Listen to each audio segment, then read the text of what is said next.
But you know, there's a great British psychiatrist, D.W. Winnicott, a child psychiatrist, who said that, basically, I'm paraphrasing him, but he said that two things can go wrong in childhood.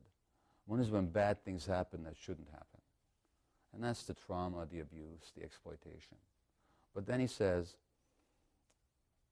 also when things don't happen that should happen.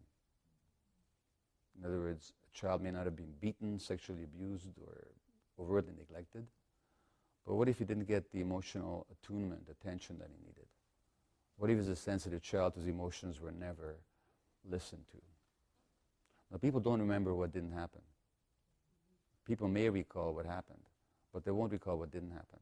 And those are the people that are really struggling at these, you know, and TJ is one of them. I mean, you know, he was not abused. He was not mistreated.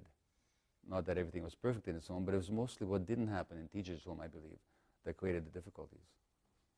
And that's harder to deal with because it's not as overt, it's not as obvious. It's like a fringe monster. It's not an obvious monster, it's more like it's on the fringe. Yeah. It's very appropriate to my life. And a big part of this retreat, too, was what I've come to think of as Gabor's detective work. Because someone might be there with an issue that they clearly had a handle on. This is my issue. But they had no idea where it came from, because I came from a perfect, happy home, so it couldn't be that. And then through dialoguing, different things would come out. But to the person, these would all be revelations.